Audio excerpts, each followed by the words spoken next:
Hello friends, ഇന്നലെ ഞാൻ ഗഗനചാരി എന്ന സിനിമ കണ്ടു. അടിപൊളി സിനിമ കേട്ടോ. ഞാൻ എറണാകുളത്ത് കവിത തിയേറ്ററിൽ നിന്നാണ് സിനിമ കണ്ടത്. അത്യാവശ്യം നല്ല മേക്കിങ്ങും പരിപാടിയൊക്കെ അടിപൊളിയായിരുന്നു. ചെറിയ ബഡ്ജറ്റിൽ ഒരുക്കിയ സിനിമയാണെന്നോ കണ്ടാൽ പറയത്തില്ല.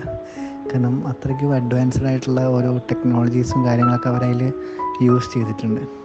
ഒരു ഡോക്യുമെൻ്ററി ഈ ഫോർമാറ്റിലാണ് സിനിമയുടെ ടെക്സ്ചറൊക്കെ കിടക്കുന്നത്. അതായത് നമ്മളതിൻ്റെ വീഡിയോ ഒക്കെ കാണുന്ന സമയത്ത്, സിനിമ കാണുന്ന സമയത്ത് അത് ഒരു നമ്മൾ ഇൻസ്റ്റഗ്രാമിലൊക്കെ റീൽസ് കാണുന്ന പോലെ ഒരു ചെറിയ സ്ക്രീൻ പോലെയൊക്കെയാണ് സിനിമയുടെ റേഷ്യോസും കാര്യങ്ങളൊക്കെ, സ്ക്രീൻ റേഷ്യോസും കാര്യങ്ങളൊക്കെ വരുന്നത്. പക്ഷേ ഒരു പോയിൻ്റ് എത്തുമ്പോൾ നമ്മളതൊക്കെ മറന്നു പോകും. കാരണം വെച്ചാൽ കുറച്ച് മുന്നോട്ട് പോകുമ്പോൾ ഇതിങ്ങനെ കുഞ്ഞ് സ്ക്രീനാണോ അല്ലെങ്കിൽ അത് വലുതാവണോ ഒന്നും നമുക്ക് അറിയാൻ പറ്റത്തില്ല. മീൻസ് നമ്മൾ ആ ഒരു ഒഴുക്കിലേക്ക് വരും. പിന്നെ അതിൻ്റെ മ്യൂസിക്കും കാര്യങ്ങളൊക്കെ അടിപൊളിയായിരുന്നു. അത് നല്ല ഒരു പ്രത്യേക രസമാണ്. അതിൻ്റെ ഒരു ടെക്സ്ചർ എങ്ങനെ ഇതുവരെ മലയാളത്തിൽ ഇങ്ങനെയൊരു സിനിമ നമ്മളാരും ട്രീറ്റ് ചെയ്തില്ല എന്ന് തന്നെ അത് കാണുമ്പോൾ മനസ്സിലാവും. അതുപോലെ അതിൽ പ്രത്യേകിച്ച് എടുത്ത് പറയേണ്ട അവരുടെ പെർഫോമൻസ്, അതായത് നമ്മളെ ഗോകുലിൻ്റെ ആണെങ്കിലും അതുപോലെ നമ്മുടെ അജു വർഗീസ്, അത് പുള്ളി നല്ല രസമായി ചെയ്തിട്ടുണ്ട്. അജു വർഗീസ് പുള്ളിയുടെ പഴയ കുറേ സിനിമകളുടെ ഒരു പാറ്റേൺ ആണെങ്കിലും സംഗതി കൊള്ളായിരുന്നു. നല്ല വെറൈറ്റി, നമുക്കൊരു എന്താ പറയുക, ഒരു നല്ല രസം തോന്നും പുള്ളിയുടെ ആ ഒരു അതിനെ ട്രീറ്റ് ചെയ്തേക്കുന്ന ആ ഒരു രീതിയിലാണ്.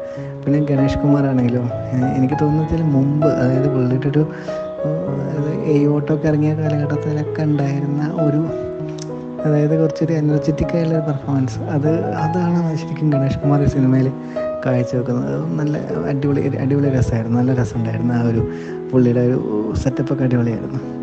പിന്നെ പ്രത്യേകിച്ച് എടുത്ത് വരേണ്ട ആളാണ് അനാർക്കലി. ശരിക്കും നമ്മളെല്ലാവരും അനാർക്കലി ആദ്യമായിട്ട് കാണുന്ന ഈ ആനന്ദ സിനിമയിലാണ്. അപ്പോൾ അതിൽ ആനന്ദ സിനിമയിലാണ് പുള്ളിക്കാരി ആദ്യമായിട്ട് ഞാനിങ്ങനെ വാച്ച് ചെയ്യുന്നത്. അതിൽ നിന്നൊക്കെ എത്രയോ ഇമ്പ്രൂവ് ആയി. പുള്ളിക്കാരിയുടെ പെർഫോമൻസ് ആണെങ്കിലും കാര്യങ്ങളൊക്കെ ഭയങ്കര ഇമ്പ്രൂവ്മെൻറ്റാണ് വന്നേക്കുന്നത്. ഇതിൽ അധികം ഡയലോഗ്സ് കാര്യങ്ങളൊന്നുമില്ല, പക്ഷേ ഇതിൽ ഡയലോഗ് കൊടുത്ത ആൾ അതിൽ അടിപൊളിയാണ്. അതായത് മല്ലിക ചേച്ചിയാണ് അനാർക്കലിക്ക് ഇതിൽ ഡയലോഗ് കൊടുത്തേക്കുന്നത്. അപ്പോൾ അതിൻ്റെ ഒരു ഏരിയ ഉണ്ട്, ആ ഡയലോഗ് വരുന്ന ഏരിയ എന്ന് പറഞ്ഞാൽ ശരിക്കും പൊട്ടിച്ചിരിക്കുകയായിരുന്നു എല്ലാവരും തിയേറ്ററിൽ. അങ്ങനെ ഭയങ്കര എക്സ്പീരിയൻസ് ആയിരുന്നു ആ സംഭവം.